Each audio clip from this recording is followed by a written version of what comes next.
Hey everyone, and welcome back to my channel. Or if you're new here, welcome.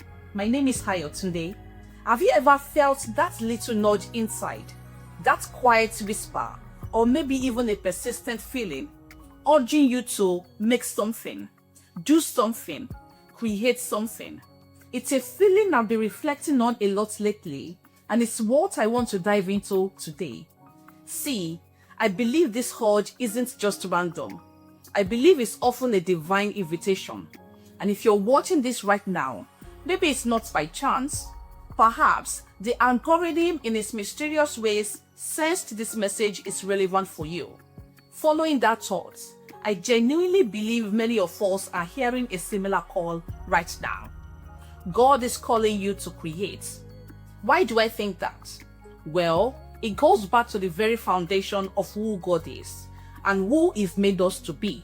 It's a perspective that has deeply impacted how I see my faith and my purpose, and I'm excited to share it with you. If exploring faith and purpose in fresh ways sounds good to you, stick around. Consider hitting that subscribe button if you haven't already. I would love you to join our community. We've got a lot to unpack today, exploring a powerful shift from being simply consumers to becoming creators in partnership with God. Let's get into it. It all starts at the very beginning, before anything we recognize existed, before the cosmos unfolded. What was the very first action recorded? Genesis chapter 1, verse 1. Read it slowly. Let it sink in. In the beginning, God created the heavens and the earth. One powerful sentence. The first defining characteristic we encounter about God. He is a creator. His initial act wasn't passive observation or consumption. It was active, dynamic creation. Now, consider verse 27 of that same chapter.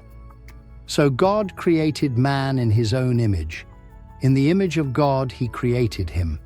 Male and female, he created them. Let that resonate. We are made in the likeness of the ultimate creator. This isn't just about physical form. It means he embedded within our very being a spark of his own creative nature. We carry the spiritual DNA of a God who builds, originates, and brings forth life and beauty. Yet, we live in a world that often defines us differently. Modern culture, especially through the lens of capitalism, frequently labels us as consumers. Even right now, you're consuming this video. We're constantly encouraged to consume products, media, information, experiences, often without pausing to consider our role as potential producers.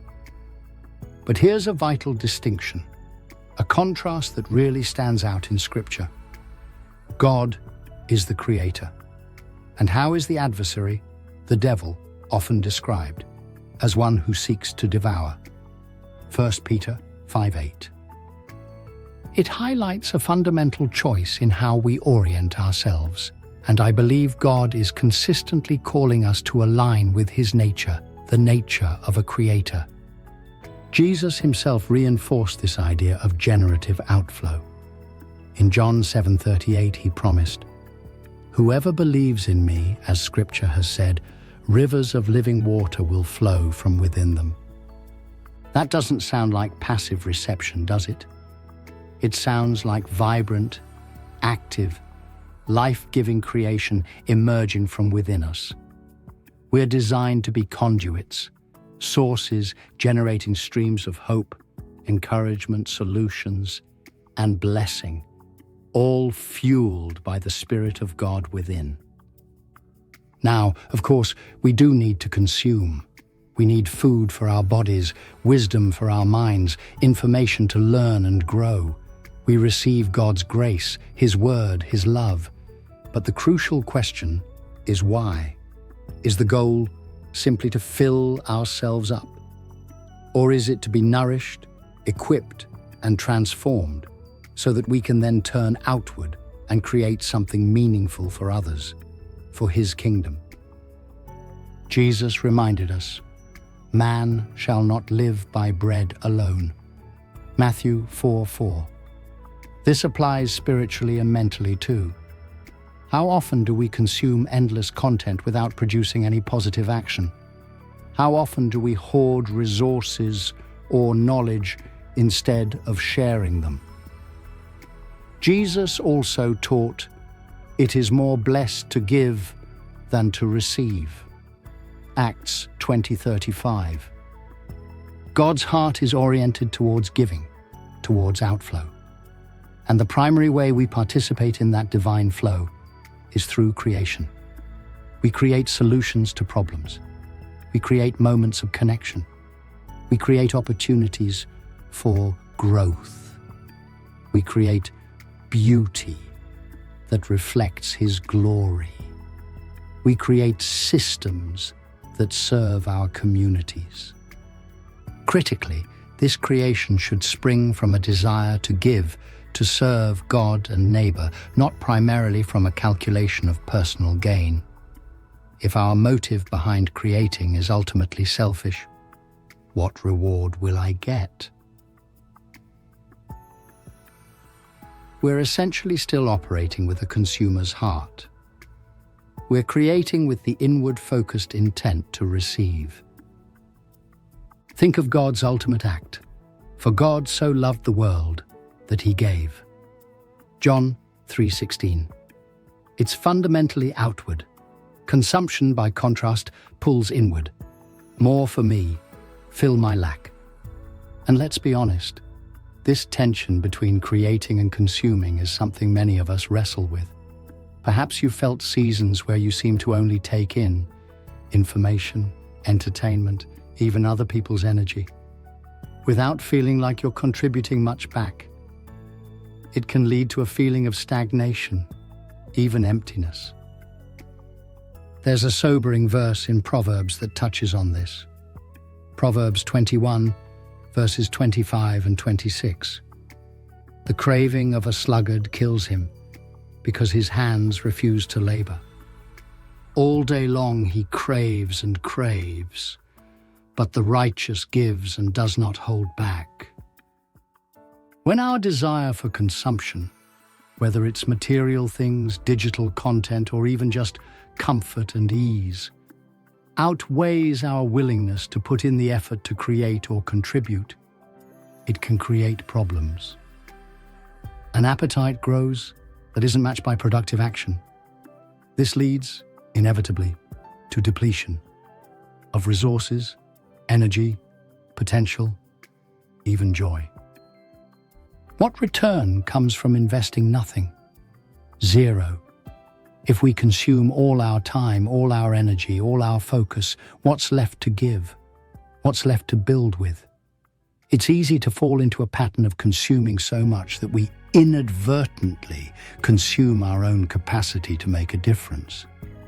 But the good news is, it doesn't have to be that way. When we intentionally shift towards creation, even in small ways, the dynamic changes. Consider the potential impact. 1. You bless others. Sharing your unique gifts, insights, or efforts creates real value for people around you, meeting needs and offering encouragement. 2. You align with God's design.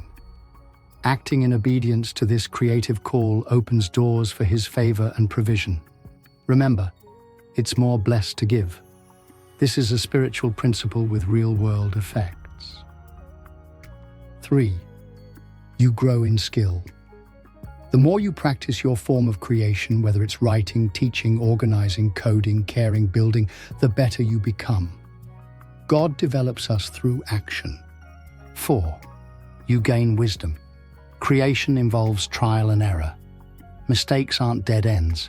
They're learning opportunities. Feedback, challenges, even failures refine us and make us wiser creators moving forward. 5.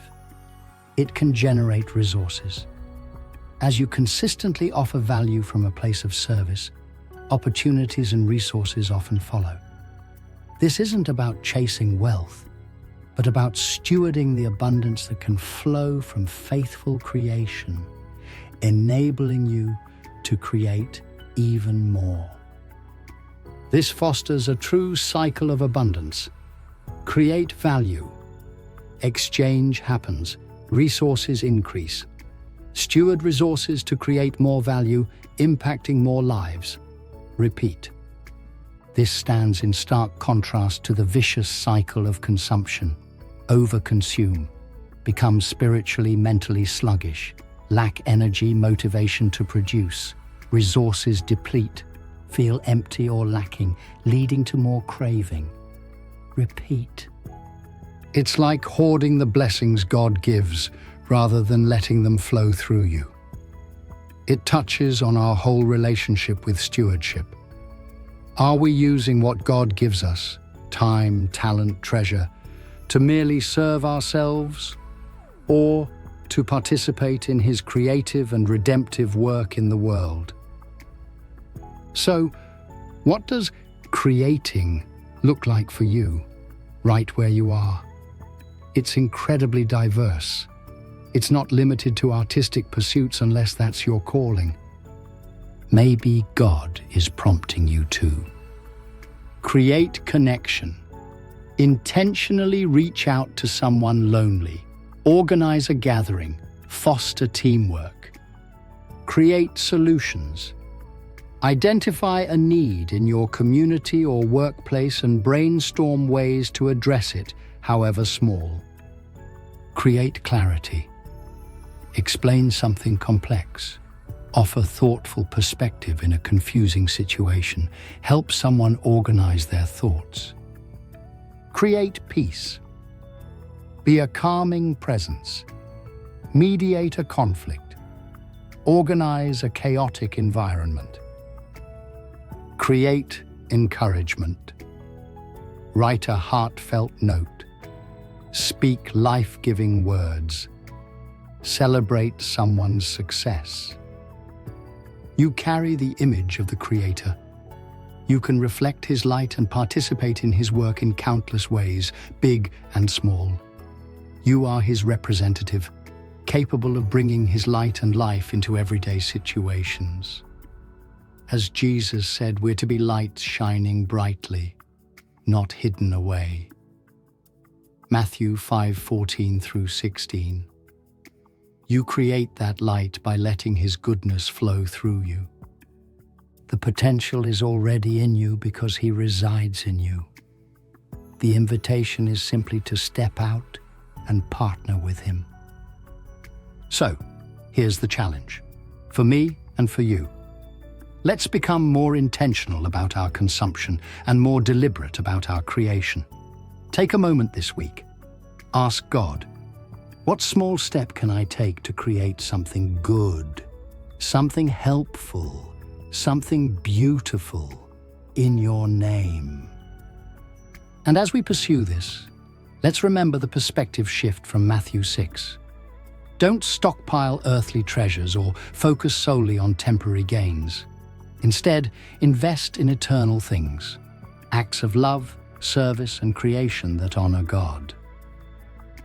For where your treasure is, there your heart will be also. Matthew 6:21. Keep your focus clear. You cannot serve both God and money, mammon. Matthew 6:24. When we create for His glory and the good of others, any resources that come are tools for the mission. If the focus shifts to personal gain above all else, we risk sliding right back into that consumer mindset, seeing people as means to an end. Let's aim to create with the heart of Christ out of love, service, and a genuine desire for the well-being of others. Like the great examples of faith throughout history, let's seek to build, to contribute, to bring positive change fueled by His Spirit. It's time to shift the balance. God is calling us to be active participants in His ongoing work of creation and redemption. Let's answer that call. So that's the journey I'm on, and the invitation I feel God is extending to all of us to move beyond just consuming and embrace our calling as creators, made in His image. It's not about massive projects necessarily, but about a heart posture, an orientation towards giving and building in whatever sphere we influence. What does creating look like for you? What resonates most from this message? I'd love to hear your thoughts in the comments below. Let's learn from each other. And if this conversation is valuable to you, please hit that like button and subscribe if you want more discussions about living our faith in practical, purposeful ways. Thank you so much for spending this time with me. Let's encourage each other to step out and create something this week, fueled by God's love. Be blessed, and I'll see you in the next video.